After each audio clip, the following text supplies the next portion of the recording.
flawless message of hope, direction, and excellence. Prophet Bryce has the unique ability to compel the people to move beyond mediocrity and embrace excellence and wholeness in their lives. Through his keen gifts, Prophet Bryce has the ability to see potential in people and motivate them to cultivate their gifts and talents that often lie dormant within them. As a recent high school graduate, I think that's a few years ago, Bryce Graham understands the importance of having a solid education and is pursuing special ministerial certification at Florida Memorial University, specializing in theology. And he is looking to get an honorary doctorate. Well, I think it will be perfect fit. I think he's also received an honorary doctorate degree in divinity that he presently holds. Bryce has further aspirations that include political involvement with the civil rights movement. He currently holds the position of Florida Regional Director of National Action Network. If you all know who that is, that's National Action Network. Yeah, that's hello. That's right, Reverend Al Sharpton, Central Florida chapter. Additionally, he is dedicated to eradicating gun violence within the Palm Beach County and surrounding areas. When he's not teaching and preaching, Prophet Bryce can be found on the golf course, traveling or enjoying a good book. Bryce is now a member of Anointed House of Prayer Ministries of West Palm Beach, Florida, where he serves as youth minister. However, his outside platform is fairly busy as well. He has been introduced by Bishop Harold Ray of Redemptive Life Fellowship in West Palm Beach as the 10-year-old preaching machine. That was when it was yet 10 years old. At the age of 11, when Bryce addressed a large crowd during a men's conference, he was introduced by Bishop Mayor Thomas Masters as the Wonder Boy preacher. He sounds like Jesus when Jesus also addressed the priests in the synagogue. Just 2 years ago, Bishop Knowles of, that's probably a few years now, Bishop Knowles of Breakthrough International of Miami, Florida, bestowed the title of a prophet upon young Bryce. Prophet Bryce Graham has appeared on television shows, has graced pulpits and podiums alike from his home in Florida to California. Other appearances include Club 36, The Word Network, and Trinity Broadcasting Network. I'm just going to share personally. I've known Bryce now, I guess, going on maybe 3-4 years, right? It's about right. Yeah. He's a stellar young man, very intelligent, very compassionate. We've had him speak for us too at our Holy Convocation. It was, I think, maybe a year and a half, 2 years, I met him in person. I met him during just before the pandemic, I think it was. And he was part of our investment group.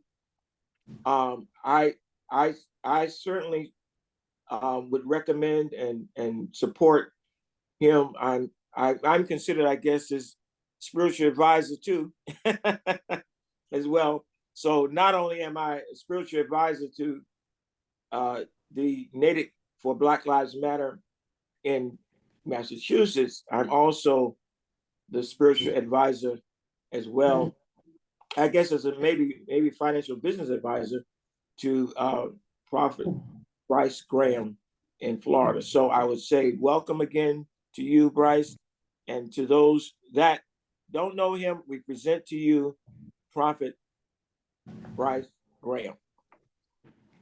Thank you, Bishop. And welcome, Prophet Bryce Graham. I know this is your second time at Native for Black Lives Matter, and we consider you one of our advisors. And could you just say what your role is with the Reverend Sharpton again? I know. And correct anything that's or add on thing that has changed since we got. Yes, I will. I will. Let me first start off by saying thank you. Thank you to Deborah for putting this together, and to the board, and to you, the Black Lives Matter Natick group.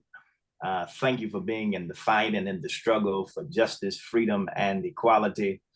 I want to start off by introducing myself, and what Bishop did was a fantastic job of the litany of things that I have done throughout the years. Of course, my name is Bryce Graham. I am the second vice president for the National Action Network Central Florida chapter, which is under the leadership of the Reverend Al Sharpton. I am no stranger to the civil rights and social justice movement. I got involved in civil rights and social justice when one of my peers by the name of Trayvon Martin was shot down in Sanford, Florida. At that time, I was involved in a group, the National Urban League, called the New Lights here in West Palm Beach, Florida. They had a bus going to Sanford, Florida, to rally for Trayvon Martin, and I wanted to go. I was compelled to go. Had always read and studied civil rights, Reverend Jackson and Reverend Al Sharpton, and some of those who have become mentors of mine in this journey. And so that's how I started out in civil rights. I have civil rights mentors, one which recording in progress. One which here is local, by the name of Mamie Kistner. She's been in the civil rights movement. She was the age of 13. Her mentor is Zenona Clayton, who was the assistant to Dr. King. And so I have a rich mentorship in the civil rights movement. And so tonight, I've been charged to talk about the conditions and the state of Florida. When I speak about the conditions in the state of Florida, I always would like to quote Dr. King, because Dr. King said that we are all tied in a single garment of destiny, and what affects one directly affects all indirectly. And so what is going on in and across our country, and not only in the state of Florida, is having an impact on everybody. And so here in the state of Florida, as you know, we are literally in a state of emergency. We are in a state of emergency because the governor and his goons, might I say, have declared war on us. And who is us? Us is Black and brown people here in the state of Florida. When you talk about declaring war on us, he's declared war on banning our books, erasing and whitewashing our history, which I will deal with in a moment. When you talk about not being able to protest, which is a First Amendment right, and all of these sorts of things, when you talk about child labor laws, with the GOP now coming out saying that children can work overnight and be able to get up and go to school the next day. We are under attack here in the state of Florida. You've seen it with all of the operating diabolical, satanic operations that this governor has been operating in. There must be, in my view, there must be some indictments. When we have adversaries that are not going to advance our people in this time. And so when you talk about stop woke, of the governor there, what's the governor's name? Governor Ron DeSantis. when you talk about the Stop Woke Act, the Stop Woke Act was a campaign that was built to erase and whitewash Black history, saying that it might offend others. And we all know that for 400 years, that our history, they have been trying to whitewash our history. And so this is a way through banning books and telling teachers that they cannot teach our history. Just today, state of Florida is reported the lead on banning books in this country. When you talk about, as I mentioned, the child labor laws, they're saying that children can work overnight and get up and participate and go into school. When you talk about immigration, our governor has posted and written into legislation one of the strongest immigration laws there is, where he is suspending and terminating employers' licenses to work and to operate their businesses, where the immigrants have to have ID cards to work, and all of these sorts of things. When you talk about Florida, you're talking about a place where you're surrounded by immigrant countries, Caribbean islands and things of that nature. And so they are coming here. They're coming here from Cuba. They're coming here from Haiti. They're coming here from Puerto Rico. They're coming here from these various places. And those are the workers in our state that will do the jobs of construction, that will do the jobs of farming. And so it is hurting businesses in and around our state. And so that is one thing. And another thing that we are dealing with here in Florida is with the bigotry and the hatred that the governor has spewed out. We've seen as we were marching in Washington, D.C. for the 60th anniversary of Dr. King, there was a hate crime going on in a dollar store. That is spewed from the governor's hate, bigotry, and antics in our state. You've seen it happening. You've seen it happen in Jacksonville. And so we are, as I stated earlier, we are in a state of emergency. We are suffering. Our economy here is suffering, with people not being able to maintain with the high insurance prices that are going up, and the governor will not address it. And so we have all of these sorts of things that are going on, and those are just a few things that are going on here in Florida that we are combating daily. We are rallying, we are fighting, we are petitioning, and here we are. We're gearing up for a election. This is election year coming up. And so we're working with the Democratic Party to come up with new strategies, new ideas to get people to vote, to get registered to vote, because every election has a consequence. And so we've seen it for the last 4 years, what elections will do and will cost you. Yeah, can I ask you, Yes, go ahead. what exactly was the hate crime? I know something about what happened in the dollar store. Could you say what happened? What was your question? What happened in the dollar store, the Jacksonville dollar store, the hate crime? Well, the story was that, and I won't even call him a white supremacist. I'll call him a young man that is filled with hate and also bigotry. He tried to, number one, infiltrate onto the historic campus of Edward Waters, which is located there in Jacksonville, Florida. He was stopped by a security guard, and then later went into a dollar store where he shot 3 people dead, all spewing out of hate.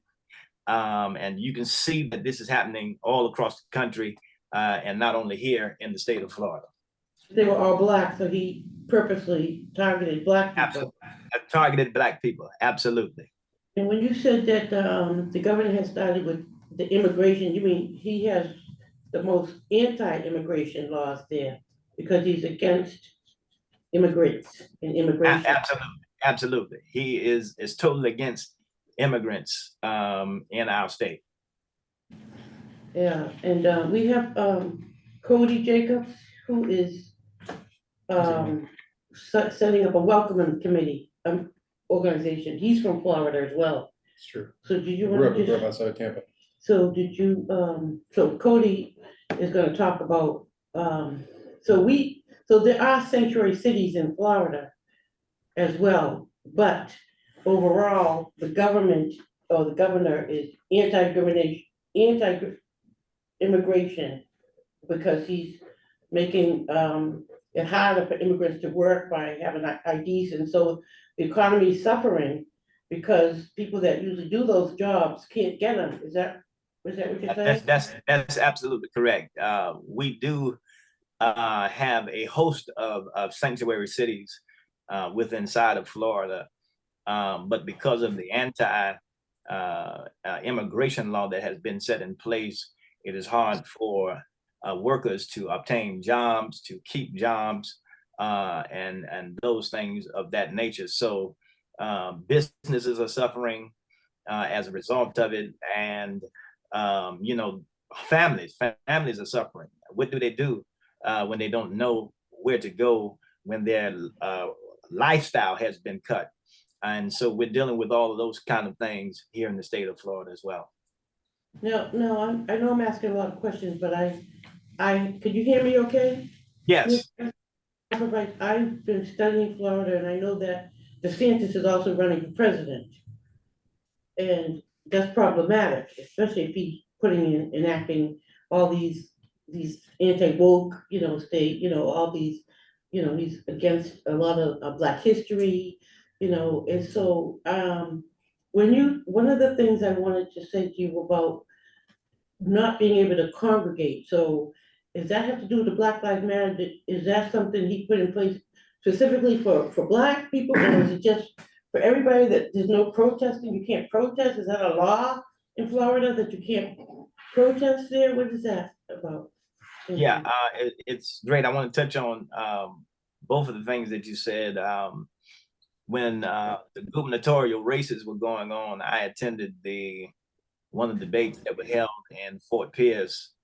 There was heckling going on, and from the Republican Party and things of that nature. And I happened to be wrongfully arrested that night in that gubernatorial debate.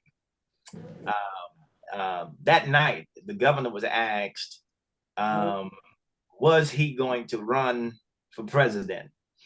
And he refused to answer that night. And all of what he has been doing geared him up to run for president. He signed into law that if he did not make it into the presidency, or be the candidate that the Republican Party puts into place, that he can stay as governor. And so we all know that when any elected official goes for any position, they must resign. And so he has made it into law himself that he does not have to resign. That's number one. Number two, the law, I think it's the HB, it's a HB, I think it's a HB 12, HB 17, something like that. Law is an anti-protesting law, which came after George Floyd. All across the country, we erupted into protests in the midst of a global pandemic, and the governor himself said that he doesn't want us protesting in the way that we were in the streets, and so he implemented the anti-riot bill. And as we all know, that comes with that came with a stipulation of felonies. And so if you are charged with a felony in the state of Florida, you know it's tough to get jobs. It's tough to fight those cases, so on and so forth. And so he put that into place. I feel, and this is a personal belief, he put that into place for Black and brown people, so that we would be scared, for protesters, that we would be scared to march, to protest, and ultimately, have redress a grievance with the governments in our area. And so everything that he is doing, I believe, is targeting Black and brown people. It is clear he has come after the LGBT community. He has come after Disney World. For God's sake, Disney World. If Disney World were to if Disney World were to withdraw their employees out of the state of Florida, that would shut our tax base down. Disney World is the largest tax base in the state of Florida. And I've asked multiple people that, do you know what would happen if Disney World were to uproot from Florida as a result of the governor coming against them, trying to place all types of committees and all types of things into place to keep Disney World regulated?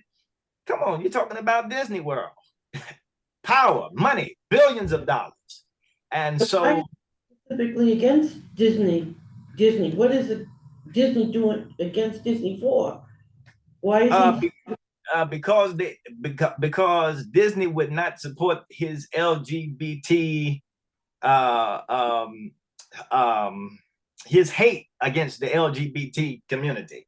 Right. And so yes, they endorsed him once before, but they said we won't tolerate the hate against the LGBT community. And so he figured if they wouldn't support him, he was going to try to put all kinds of stipulations and things in place to make sure Disney abides by certain rules within the state.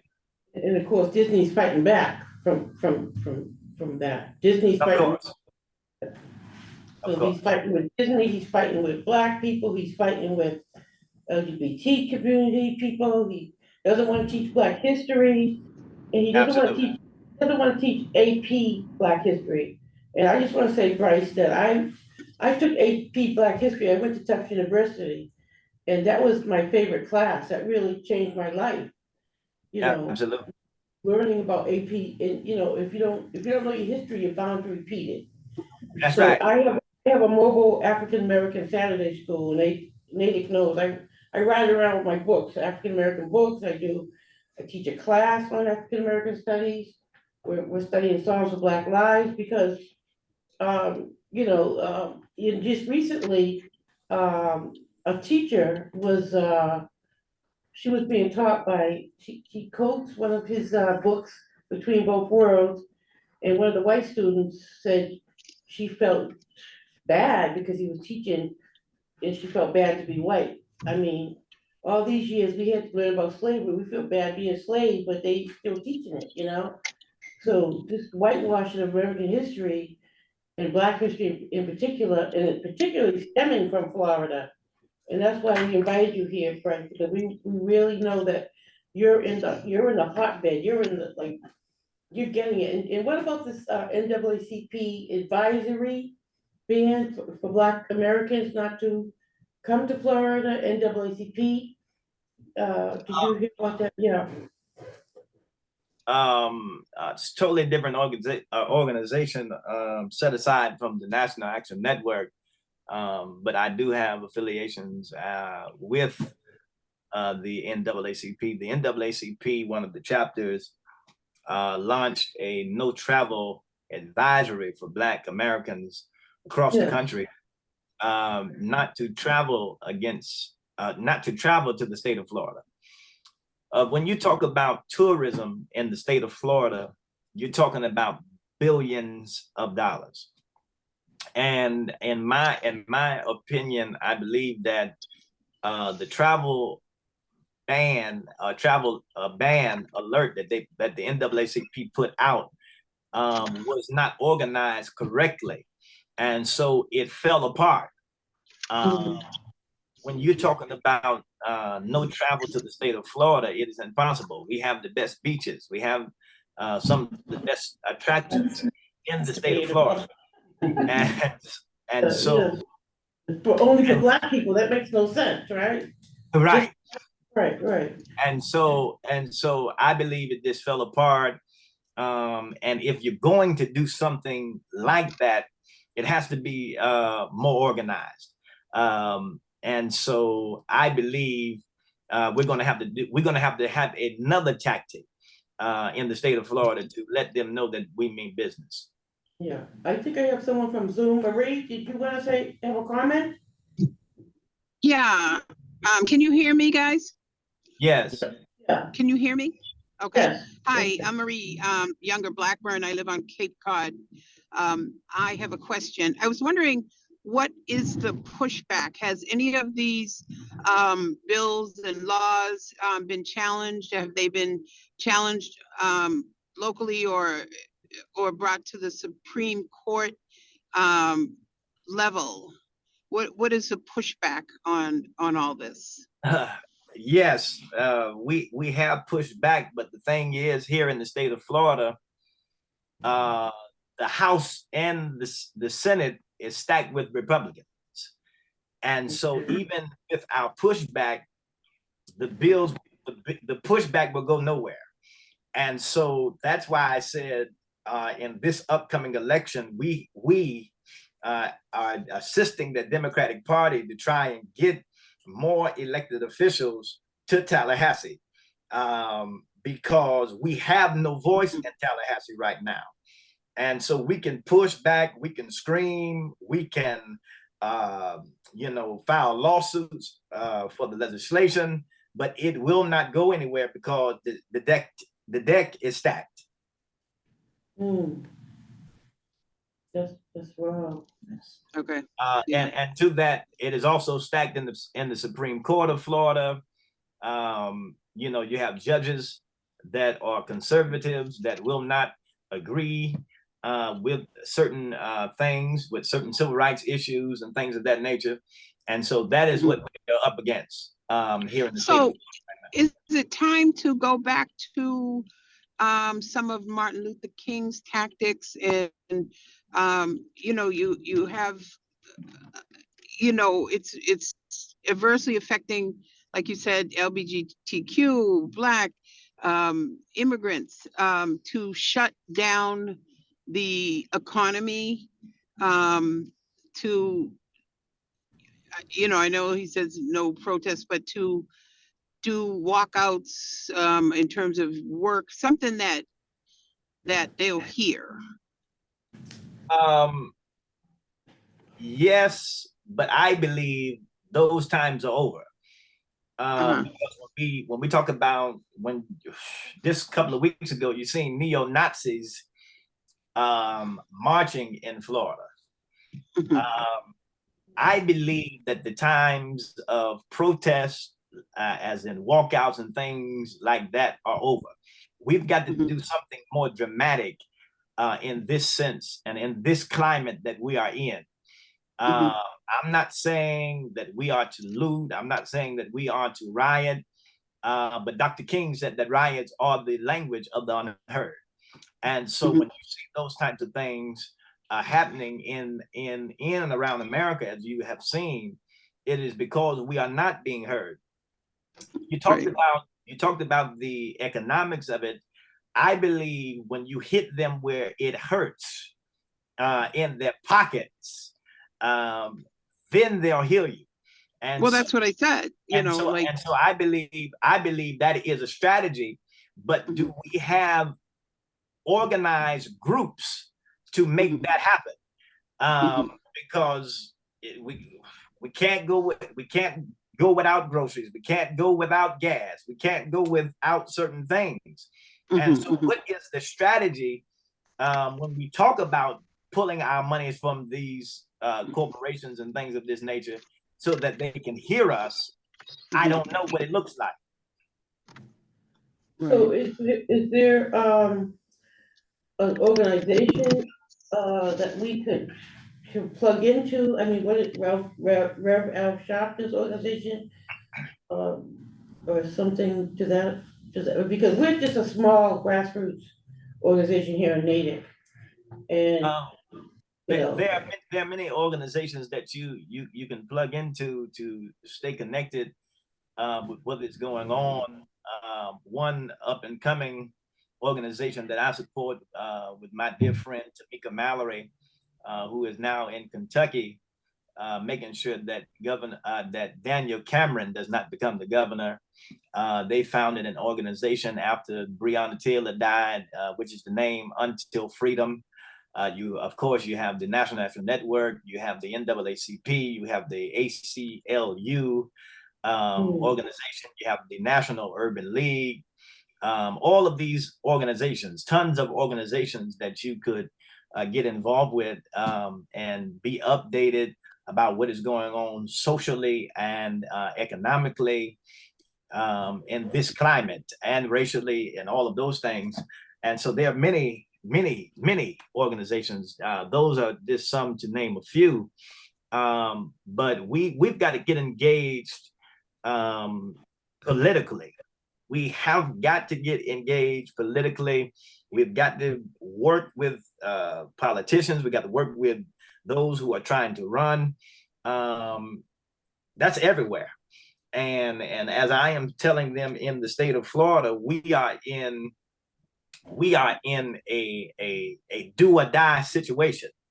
And so I told them that I told the Democratic Party, I told the Democratic Party of the state of Florida, which I have to get up here and rush and be with the Democratic chair of Florida in a meeting. We've got to come up with something different, and definitely for Black and brown people, because they have neglected Black and brown people for so long until Black and brown people are saying, I'm not going to vote. right, I'm not going out to vote. What are they doing?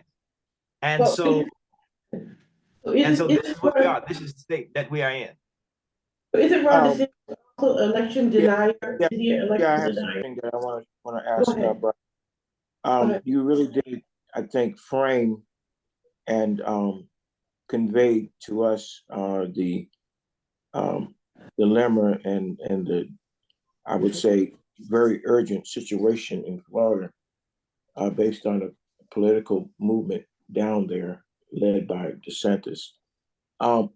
One thing that you said that really I think can have an effect if the organizations can come together is affecting the economy. Economy and politics go hand in hand, and you're right. If the organizations can somehow come together, because Martin Luther King did that. He affected the economy, okay, and by withdrawing and not participating in the system, the economic system, and people sacrificing. That's what it really takes. People to sacrifice, and then have the organization NAACP, Urban League. Those are the supposedly represented Black and African American organizations that supposed to advance these kind of situations and issues. If they can somehow come together and and and and because you said it, you said that tourism is a big commodity in Florida, and there's a lot of Black and brown people that uh, patronize tourism down there. If that word can get out, if the organizations can together market and promote that, people will listen and they would follow suit. They would take heed to it. So that's some of the thoughts that I have about around that. And I mean, it's our right. It's our right to protest. It's our right. And Martin Luther King, he was very successful in organizing and bringing the different factions together. I think that probably, you know, you got some heavyweights that can do that now, that have a voice that people will listen to. You know, Al Sharpton certainly is one of them, and you also have the lawyer that's been representing everybody that could probably speak out. But you know, I'm just kind of thinking about that, you know, the opportunity to strategize and to come up with some sort of strategy that could hit the bottom line, hit the economic infrastructure that could then get people listening and to do something about the injustices going on. Do you think that the 1955-56 Montgomery bus boycott is a model in any way at all? Who you asking? Bryce? Yeah, well, Bishop or Rice, or either. Not in this day and time. Model, not exactly, but just a model of what they did. It could be a model, but I don't see it in this day and time, because you have to understand that we've come out of the civil rights era, and now we're in the era of Black Lives Matter. And so Can I interject for a minute? Can I interject for a minute? I'm sorry to interrupt, but you know, you're right on, Bryce, when you talk about we're not in the civil rights era. And really, if anybody's paying attention, the reason why we're not there is because the power to be now using technology, that's right, to change minds and control people today. I just want to interject that. That's the reason why we can't use busing anymore. We can't use the bus anymore. That's right. We have to use the tools that people are using right now in terms of trying to oppress us. Am I on target with that? You're very on target, and not only that, you're dealing with a more advanced people. You're dealing with, you know, young people. You're dealing with millennials, and what Bishop said, I concur with. We have to find ways to reach young people. We have to take this stuff to where people are, and I can say, for instance, and I didn't totally agree with some of the things that went on, but when you look at, I don't know if you all heard about the Montgomery riverboat thing, brawl in Montgomery. Yeah. That brawl in itself showed you how Black people could stick together and get something done.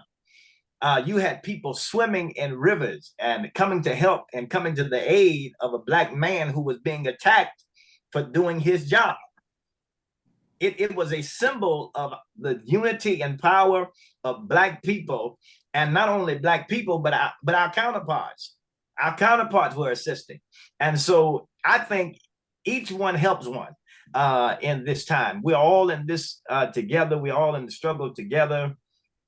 And I believe that it's going to be far beyond protest, and it's going to be far beyond marching, because as I was at the 60th anniversary for the March on Washington back in August, on the 28th of August, there should have been more people there than I saw, than my eyes could see.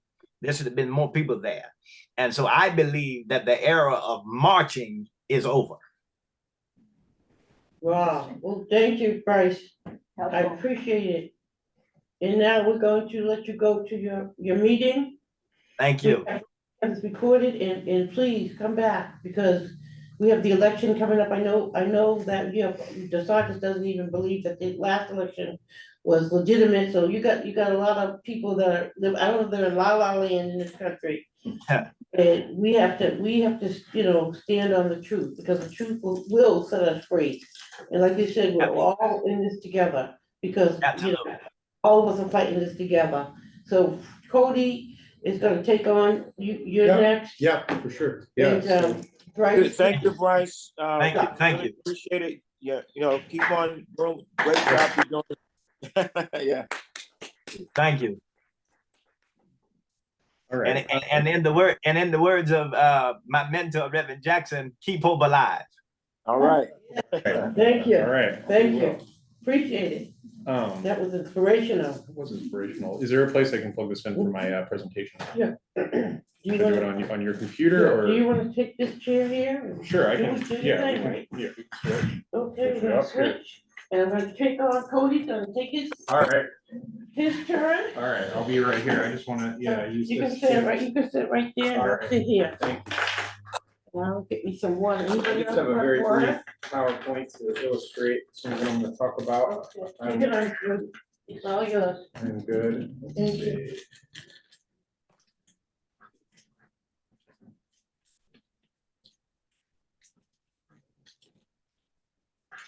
Showing up.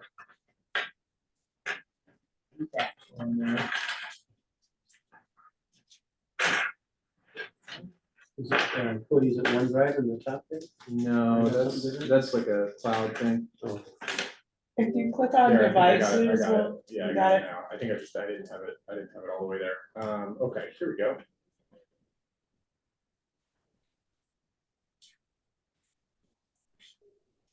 Cool. Great. Okay. Wait. Okay, it's showing. Okay, cool. All right, well, we can wait for Deb to come back. I don't want to miss it. You know everybody here, Cody? I think well, some of you I know. I'm Cody, yeah. Hi, Mary Ann. Nice to meet you, Nice to Marianne. meet you. Have we met before? Ralph. Oh my God, I'm sorry. Only electronically. You look different in person than on Zoom. I don't know. Can't It help doesn't that. translate, right? You look even better in person. Alright. I'm sorry. That's a bold face. All right, all right now. All right, we'll get going. So, yeah. Better in person, Cody? Thank you. Oh, yeah, of course, of course, of course. All right, Cody, do your thing. Everybody looks better in person. Anyway, so yes, I am Cody Jacobs. For anyone who doesn't know me, I'm a Natick resident.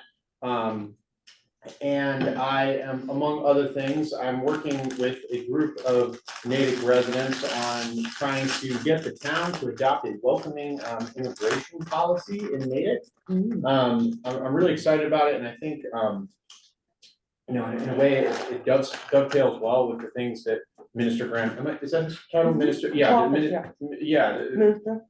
Minister Graham was talking about, because you see all these horrible things going on elsewhere, and you're sort of like, what can we do? This is also bad.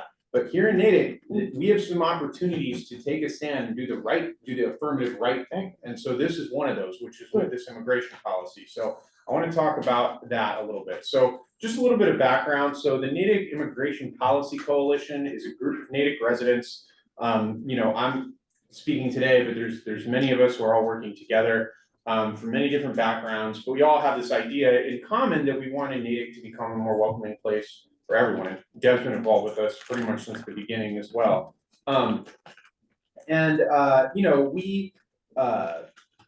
We really appreciate how Natick in the last few years has taken steps towards more equity and inclusion, has made that a part kind of explicitly of our government's administrative goals. But we do notice one gap between Natick and other communities in Massachusetts, which is that we do not have a formal policy that codifies our commitment to being a welcoming immigration community, which other communities have, and I'll talk about a few of them in a minute. So over the past and actually this slide may be a little outdated because it's almost 3 years now, we've been researching this issue, talking to different stakeholders, groups like this around town, and engaging with the Natick Police Department, the Select Board, and the public schools. Right. So what do we mean by a welcoming immigration policy? What does that term mean? Well, what it means for us is a policy that ensures that everyone in Natick is treated equally, or everyone is treated equally by Natick's government, regardless of their immigration status. So, in other words, everyone's treated the same. We don't ask people about their immigration status. We don't, don't have police working with ICE to deport people or anything like that. This doesn't inhibit normal law enforcement operations. As I'll talk about, there's a lot of towns that have this. It's actually supported by police in many places because it enables police to work better with immigrant communities. So, you know, it doesn't inhibit anything, right? It's not a get out of jail free card for anyone or anything, you know, any of those kind of things that you hear on the news about these sort of policies. Speaking of which, you know, we call this a welcoming policy instead of what's sometimes referred to as a sanctuary policy. And that was a very deliberate choice for our group, you know, kind of early on in the process, sort of for a couple of reasons. One is to have consistency with language used by other policies in Massachusetts. Even though the media might call it a sanctuary policy, it's actually called a welcoming policy. If you look at the bylaws and the ordinances in other Massachusetts communities. Also, we got some feedback from select board members about that, just, you know, kind of thinking that it's sort of a touchy way to frame it that could make it a little bit more, you know, more controversial, I guess. But I think our main thing is that we kind of thought that ourselves that the term was a little bit misleading because this is a policy that's sort of a negative policy in a sense, right? It's telling town government, like, don't ask about immigration status, don't, you know, work with ICE and stuff like that, but it doesn't provide affirmative benefits to immigrants. It's not a sanctuary in the way a church can serve as a sanctuary or something like that, you know?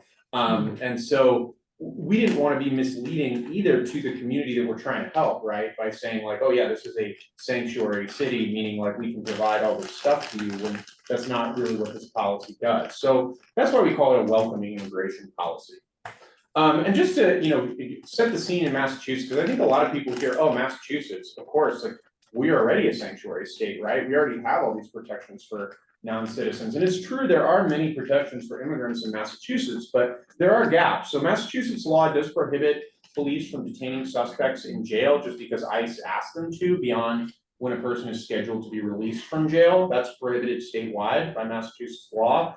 But Massachusetts law does not prohibit police from asking people about their immigration status or from sharing immigration information with ICE about people in police custody, letting ICE into jails, or assisting with federal immigration raids. And so for that reason, there is a gap, and many cities and towns have stepped into that gap in order to provide more protection to immigrant communities. So this is a list, it's not exhaustive. I think there are other towns and cities that probably have things that qualify as welcoming immigration communities, but you can see on there that it's actually a pretty diverse list of places. It's not, you know, everyone would be like, oh, well, of course Cambridge has one or something like that, but you know, you see, yeah, right, but you see, you know, you see Acton on there, you know, so you see Maynard. It's not, you know, I think there's a lot of communities that have some similarities to Natick, and I think we fit very well on that list. So I'd like to see us join it.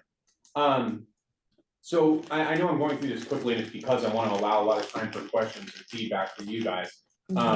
But just to go through some of the key features of what this policy would look like. So I already mentioned most of these. We prohibit a town employee from asking about immigration status, participating with federal enforcement of federal immigration law, prohibiting town employees from sharing information with ICE, and prohibiting the town from allowing ICE into the police department area without a warrant. And I should say, all this is subject, of course, to state and federal law. We can't overrule federal law, what it requires to do, or state law. But basically, the law is saying, to simplify it, to the extent we have a choice, let's not, right? And that's what it is. So, you know, you might say, why do we need this? And it's easy to ask that because Natick is such a wonderful place to live. And so you think, and you know, we have a good police department. We have a pretty progressive police chief who's, I think, spoken to this group before. You know, and we have other town departments that have, you know, our schools have policies that are already pretty consistent with this. So you might think, well, why do we need to codify this as a town policy?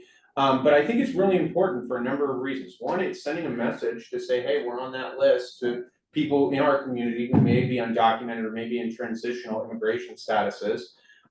Again, I mentioned this earlier, but there's documented evidence that it actually helps police solve crime, you know, reduce crime better by encouraging cooperation from immigrant communities. And those are some of the fastest growing communities in Natick.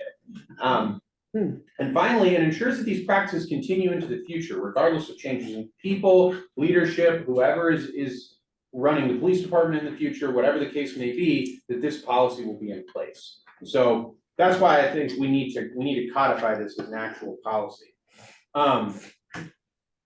You know, again, this is just one small piece. This is not the end. I alluded to this earlier. This isn't the end all be all of making Natick a welcoming community just by itself, right?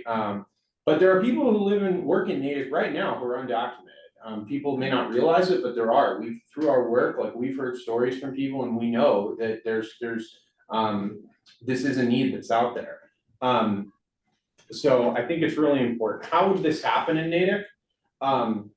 So different towns have approached this in different ways. Some have done bylaws through town meeting. Others have gone through town policies or through the select board. And we are currently working on the select board path here in Natick. There's a number of kind of reasons for this that are sort of strategic, and some are about the policy itself. And I won't get into too much detail about that, although I can if you have questions. But a bylaw could still be a path forward through town meeting if this doesn't work on the select board level. So that option remains available. So I'll open it up for questions in just a minute, but I do want to put in a plug for if you want to help, sign up for our email list. Email me, I'll leave my information. Email me and I can add you. Talk to your friends and neighbors about why this is important, you know, about what it actually is and what it isn't, right? People have wild ideas sometimes about what these immigration policies do, and you can be a part of dispelling that.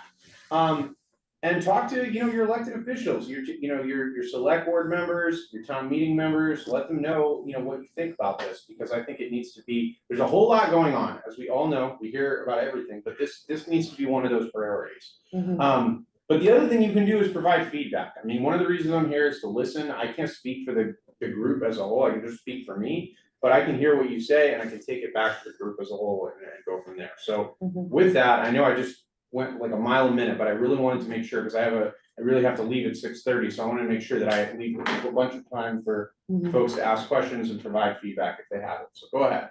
Oh, yeah, thank you for coming tonight. I really know nothing about your involvement with this program, and I think it's great. I support you 100%, and I will send you, I want to get back on Zoom. Oh, yeah, sure. I will send you an email. Just put me on the list. Yeah. I want to get back- Do you wanna? Get back on the participants, yeah. Oh, wait. Is it Cody? Guys are here? Yeah, Okay, they're good. here. Okay. Did now they we can- see, did you now guys we see can the Zoom here. presentation? I can switch copies if you want to get back in the driver's Is seat. it Cody? It's okay, Connie, it's just, I just wanted to. Make sure they can, Zoom back. okay, make sure That's they all. can see. Yeah. Yeah. So is this Cody?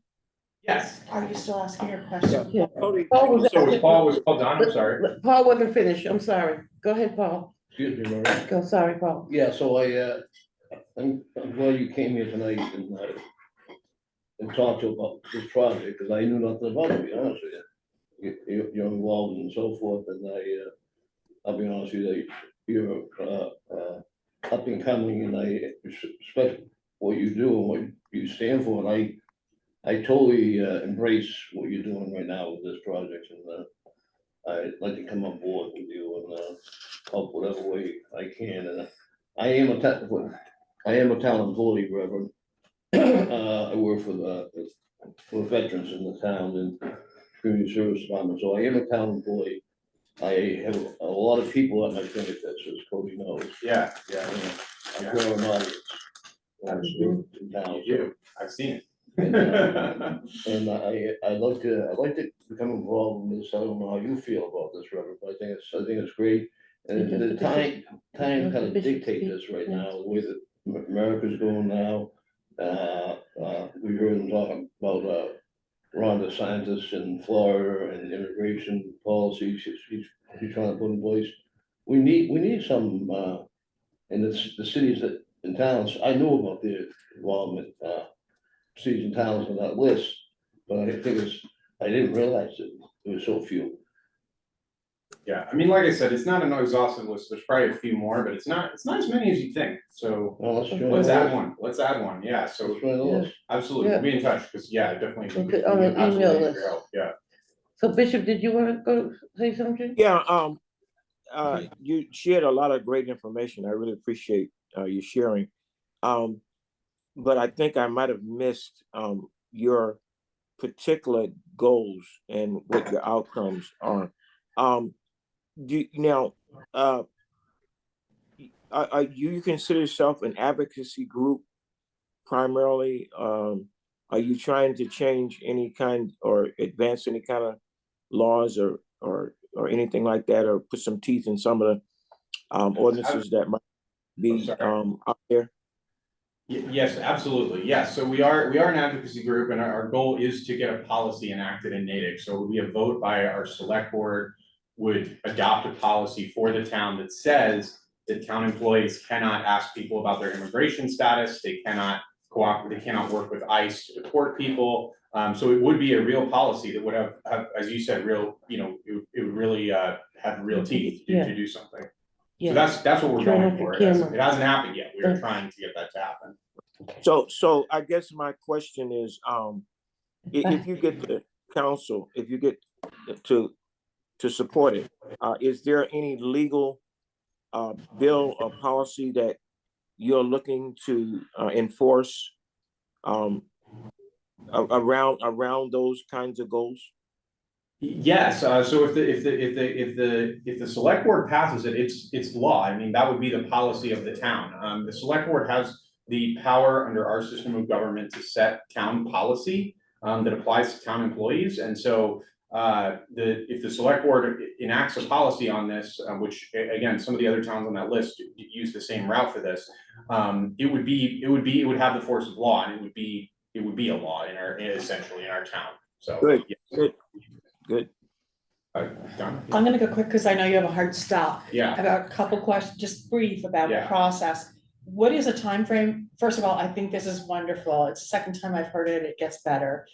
Not that it wasn't good the first time, but the idea of a welcoming policy, I like the language. I like a lot about it. What's your what's your hope for a time frame in order to get the select board to consider this and adopt the policy? So our hope on that is to get them to consider this and adopt a policy before the end of the year. Right now, town meeting's going on, there's a lot going on, so, it probably won't happen before town meeting, but I think, right now, we're trying to negotiate with the police department to get the language exactly right in a way that they are not gonna get, not going to oppose, because they have a lot of sway with the select board, and so, we wanna try to get on the same page, and I think we're close. I mean, Chief Hicks has said he supports this in principle, and it's just kind of some of the specific details of the provisions that we're trying to work out about different concerns that he has, but I'm hoping that we'll get to a point where we have something that we are in agreement on, or at least close enough to compromise, right? Agreement that we can get it before the select board and that they can vote. Now, none of us, we don't control the agenda of the select board, so it's up to them. I mean, our goal would be to get it in front of them before the end of the year, but ultimately that would be up to the select board and his chair to set the agenda. And as you go along, would it help if you had endorsements from various municipal groups? Would it help if Native for Black Lives Matter were to take a vote to support this welcoming policy? Yes. Okay. I think that would help. That'd be great. And my final Good point.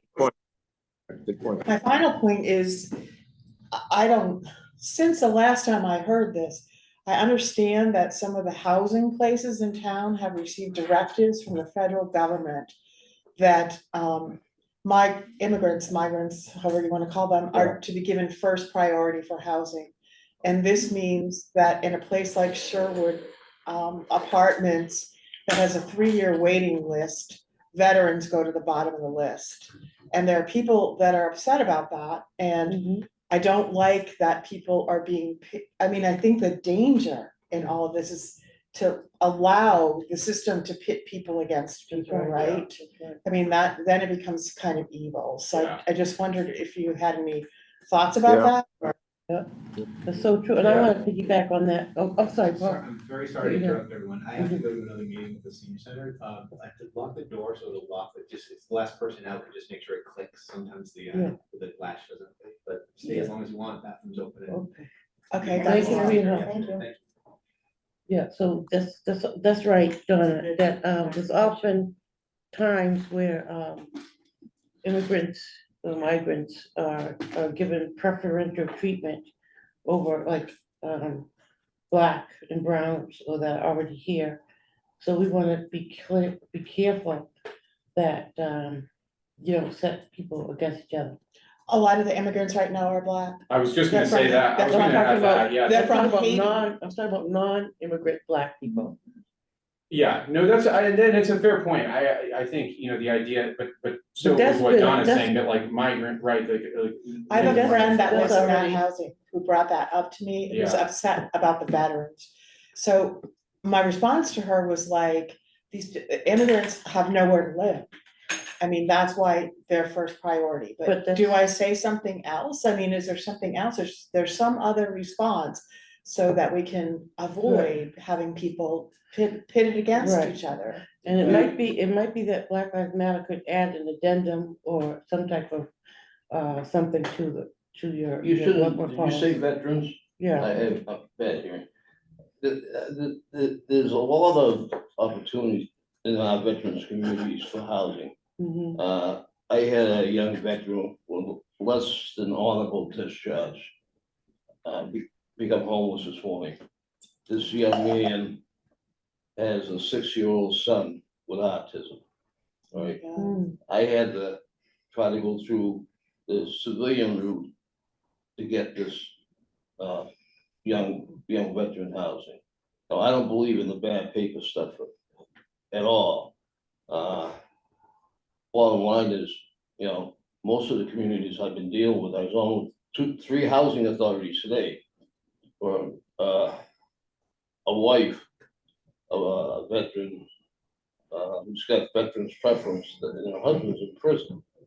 She's got veterans preference, and she's also disabled, and she's also elderly. 61, disabled, with veteran status. And they still give her a priority stance for the housing authorities. So I don't see that happening anytime soon. There's still. Even though it's a federal directive, you don't think it will be enacted? I don't think it will, because Okay. in Massachusetts, Celia Wanda in particular, you know, takes care of the people that serve this country and protect it. Sort of, about, you know what I mean? Okay, so I just have to assure people who say this, you don't need to be worried, I but, went through it with 2 cases today. okay. You understand, I'm just saying, I went through 2 cases today, so. I didn't mean to We're- distract, but I thought as part of this, I'm gonna stop the recording. No, so it's we a can- really fair question. I mean, we talk about it a lot, because we want it to be Thank you. intersectional. I mean, it's, Minister Graham was talking about that at the end. We're all in this together, Right. like, and we need it to be, we need it to be everyone pulling together. And I think there are those people who want to make it this versus this, I know. And I think it's hard. I mean, as far as this policy goes, like, again, and it's a much bigger picture, like with housing and everything like that. This policy is just treat everyone the same. That's all it is. Like, it's not It's very giving a good. special, where the state. So, Thank you. anyway, all right, well, it's good talking to you guys. I'm sorry I don't It was have time great to to stay have you longer, here. but yeah, so no, what thank do you you guys. want us to do? You want us to think about?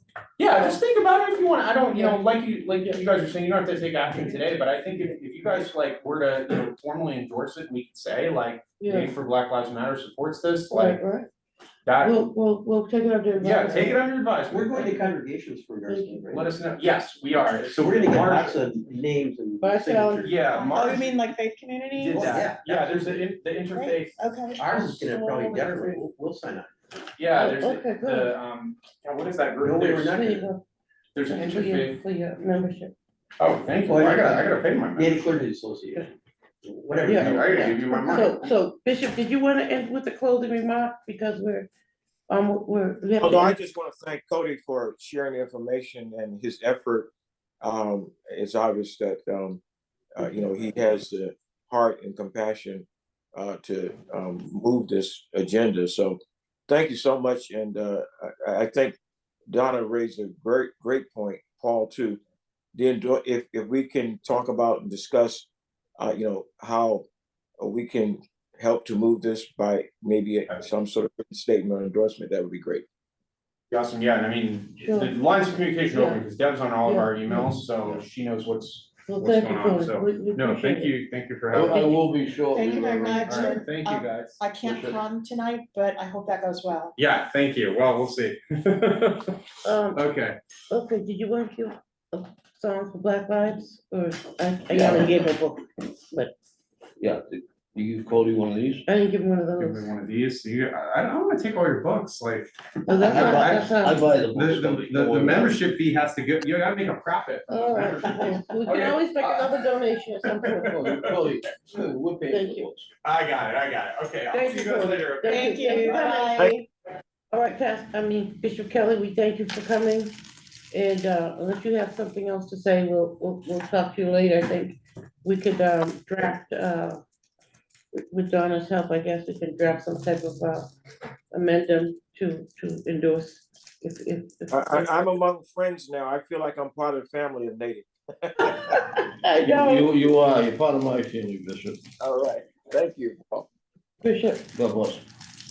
God bless. Our next meeting, we're going to go over the, what are we doing? We're gonna go over our organizational rules, and then we're going to, open up the new bank account with Kat Monahan. She's our treasurer. Do you have a date and a time for that meeting? Well, Kat said